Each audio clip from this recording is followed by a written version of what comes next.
अगर पुलिस की आरोपियों से मिलीभगत हो जाए तब क्या करें शिकायतकर्ता। पुलिस को जनता की सुरक्षा करने की जिम्मेदारी कानून ने दी है। जब भी कोई अपराध होता है तब पुलिस उस अपराध पर एफआईआर दर्ज करती है और कोर्ट में चालान प्रस्तुत करती है। किसी भी अपराध में पक्ष अभियुक्त का होता है और एक शिकायतकर्ता का होता है। कभी कभी देखने में यह आता है कि पुलिस द्वारा एफआईआर दर्ज की गई, एफआईआर दर्ज करने के बाद अन्वेषण किया गया, अन्वेषण के बाद न्यायालय में चालान प्रस्तुत नहीं किया गया और पुलिस ने आरोपियों को क्लीन चिट देते हुए क्लोजर रिपोर्ट या फाइनल रिपोर्ट प्रस्तुत कर दी। इस स्थिति में शिकायतकर्ता व्यथित हो जाता है, क्योंकि शिकायतकर्ता अपनी शिकायत लेकर पुलिस के पास जाता है। उसके साथ घटने वाले किसी अपराध की जानकारी उसके द्वारा पुलिस को दी जाती है। उसकी जानकारी के आधार पर पुलिस एफआईआर दर्ज करती है। ऐसी एफआईआर के बाद अन्वेषण होता है। हालांकि पुलिस के पास यह अधिकार सुरक्षित है कि यदि अन्वेषण में उसे जिन व्यक्तियों के नाम पर एफआईआर की गई थी उनके संबंध में कोई सबूत नहीं मिले तब पुलिस उन्हें क्लीन चिट दे देती है। उन्हें न्यायालय में आरोपी बनाकर पेश नहीं किया जाता है, बल्कि पुलिस द्वारा यह कह दिया जाता है कि जिन व्यक्तियों के विरुद्ध एफआईआर दर्ज की गई थी उनका अपराध में कोई भाग नहीं है।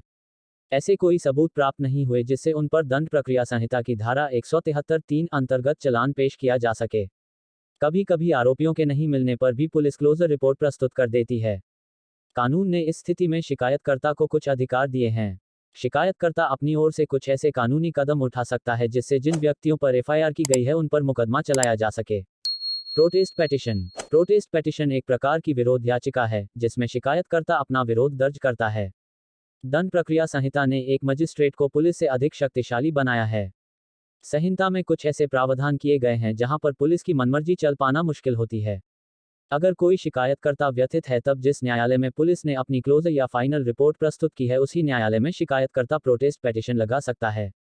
इस प्रोटेस्ट पेटिशन में शिकायतकर्ता को न्यायालय की जानकारी, एफआईआर की जानकारी, जो सबूत शिकायतकर्ता के पास उपलब्ध है उसकी जानकारी और पुलिस द्वारा अन्वेषण में जो चूक की गई है उसकी जानकारी लिखकर न्यायालय के समक्ष पेश करना होती है। न्यायालय ऐसी जानकारी मिलने के बाद 4 प्रकार के कदम उठा सकता है जिसके संबंध में भारत के उच्चतम न्यायालय ने दिशा निर्देश भी जारी किए हैं। प्रोटेस्ट पेटिशन के मामले में मजिस्ट्रेट की शक्तियां।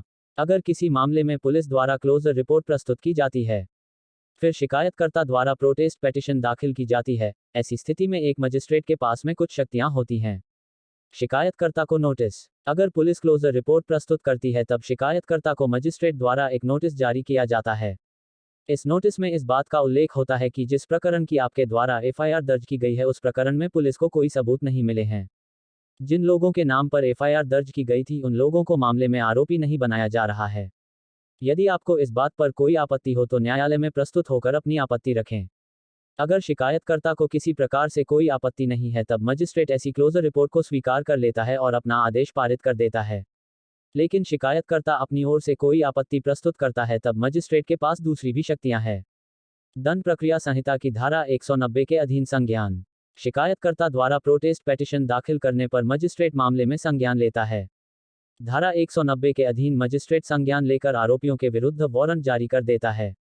पुलिस को उनकी गिरफ्तारी करने के दिशा निर्देश देता है और मामले में जांच बैठा देता है। इस जांच में यह देखा जाता है कि पुलिस द्वारा जो क्लोजर रिपोर्ट प्रस्तुत की गई है क्या वे न्याय के बिंदु पर सही है या फिर अन्वेषण में किसी प्रकार की कोई चूक की गई है। कहीं जानबूझकर आरोपियों को बचाया तो नहीं गया है। पुनः अन्वेषण। धारा 190 के अधीन मजिस्ट्रेट संज्ञान करने के बाद पुलिस को फिर से अनुसंधान करने तथा फिर चालान प्रस्तुत करने हेतु निर्देशित कर सकता है। मजिस्ट्रेट अपनी जांच में अगर यह पता है कि पुलिस द्वारा अनुसंधान करने में किसी प्रकार की कोई चूक की गई है तब वह पुलिस अधिकारियों को यह निर्देशित करता है कि वह अनुसंधान फिर से करें और अनुसंधान के बाद अपनी रिपोर्ट प्रस्तुत करें। इस स्थिति में मजिस्ट्रेट गवाहों को बुलाकर उनके बयान भी दर्ज कर सकता है। जांच। कोई भी मजिस्ट्रेट क्लोजर रिपोर्ट प्रस्तुत होने पर फिर प्रोटेस्ट पेटिशन दाखिल होने पर गवाहों को बुलाकर स्वयं भी उनके बयान दर्ज कर सकता है। इस स्तर पर मजिस्ट्रेट एक प्रकार से सारे मामले को खोलकर देखता है। अगर पुलिस ने धारा 161 के बयानों में किसी प्रकार की कोई चूक की है तब मजिस्ट्रेट उन बयानों को देने वाले गवाहों को बुलाकर अपने समक्ष बयान दर्ज कर सकता है। ऐसे बयान विचारण के दौरान लिए गए बयान नहीं माने जाते हैं, किंतु इन बयानों के आधार पर मजिस्ट्रेट पुलिस को पुनः अनुसंधान करने का आदेश कर देता है। साधारण तौर पर यह देखा जाता है कि मजिस्ट्रेट सभी मामलों में क्लोजर रिपोर्ट को स्वीकार नहीं करता है और पुलिस को अनुसंधान कर चालान पेश करने का निर्देश देता है।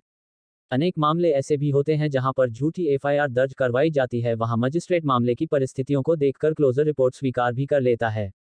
लेकिन प्रोटेस्ट पेटिशन आने के बाद मामले में जांच करने के बाद अपना कोई निर्णय भी दे सकता है।